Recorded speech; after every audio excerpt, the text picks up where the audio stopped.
Media NU Punggi, meneguhkan ukhuwah, menebar dakwah.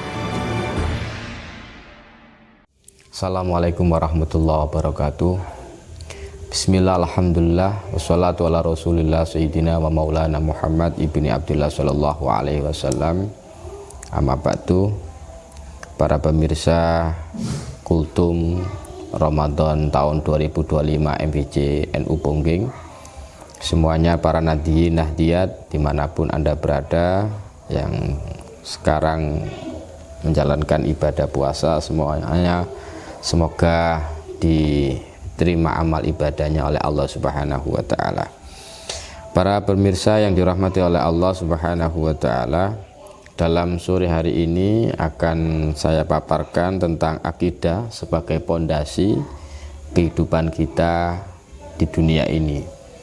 Saya ambil surah Al-Ibrahim 24, alam taro kaifa daraballahu masalan kalimatan thayyibatan kasajaratit thayyibah asluha sabitun wa faruha fis sama. Yang mana ayat ini penting karena akidah adalah pondasi bagi kita dan generasi-generasi kita, maka Allah sudah memberikan satu perumpamaan di sini. Kalau akidah kita kuat seperti halnya sajarah thayyibah asluha sabit wa faruha fis sama. Jadi ketika pohon itu baik, maka akarnya akan menancap dan wa faruha fis sama, sampai cabang-cabangnya pun sampai akan meninggi ke langit. Maksudnya apa para hadirin hadirat nahdiyin nahdiyat rahimakumullah? Karena kalau akidah kita kuat di zaman yang seperti ini, di era globalisasi, di zaman yang sudah akhir ini, maka apapun yang kita lakukan kompasnya adalah yaitu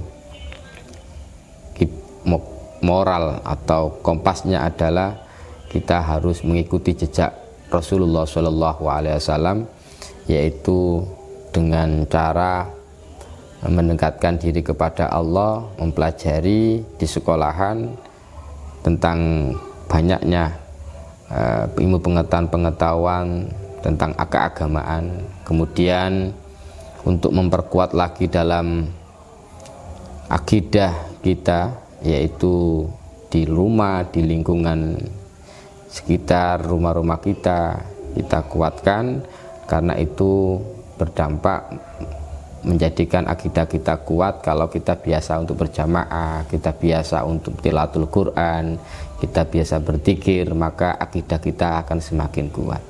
Para hadirin rahimakumullah, jadi ketika para remaja, khususnya generasi-generasi, kami menghimbau generasi Z atau generasi Z atau generasi ABC sampai Z itu, karena sudah mentok Z, otomatis gak ada generasi yang lain, maka mereka perlu akidah yang kuat. Karena di zaman yang seperti ini, di kampus, di sekolah, di masyarakat dan sebagainya, kalau tidak mempunyai akidah yang kuat, maka kita akan tergirus, kita akan ikut dengan orang-orang yang tidak baik, kemudian kita akan terjerumus ke dalam hal-hal yang buruk. Maka dari itu, seenggaknya kita jangan sampai menjadi orang yang rugi karena akidah kita keropos. Makanya saya ingatkan lagi, jadi akidah itu pondasi kehidupan. Kalau akidah kita kuat, iman kita kuat, maka apapun yang menerpa kita itu tidak akan bisa mempengaruhi diri kita, karena kita sudah mempunyai keimanan, kekuatan. Akidah kita selalu selalu diawasi oleh Allah Subhanahu wa taala. Maka kalau kita seandainya mau mencuri, mau mengkorupsi atau melaksanakan kemaksiatan kepada Allah, maka akidah kita kalau kuat, otomatis kita akan enggan untuk melakukannya. Para hadirin yang dirahmati oleh Allah, seharusnya kita mengikuti jejak Rasul, karena kata Nabi, Kata Allah Subhanahu wa taala di Al-Qur'an, laqad kana lakum fi Rasulillahi uswatun hasanah. Maka Rasul ini adalah panutan yang terbaik. Kalau di Torekoh itu kita dibalik, yaitu dengan cara liman kana yarjullah. Pertama harus bagi orang yang memang berharap kepada Allah. Yang kedua adalah laqad kana fi Rasulillahi uswatun hasanah liman kana yarjullah wal yaumil akhir, dan dia iman kepada hari akhir. Yang ketiga adalah zikir kepada Allah Subhanahu wa taala wa dzikron kasiron. Terus kemudian mengikuti jejak Nabi.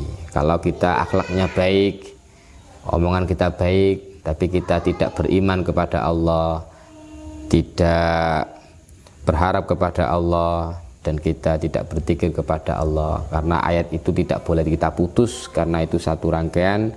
Bagi siapa kita mengikuti Nabi uswatun hasanah, bagi liman kana yarjullaha wal yaumal akhir wa dzakarallahu katsira.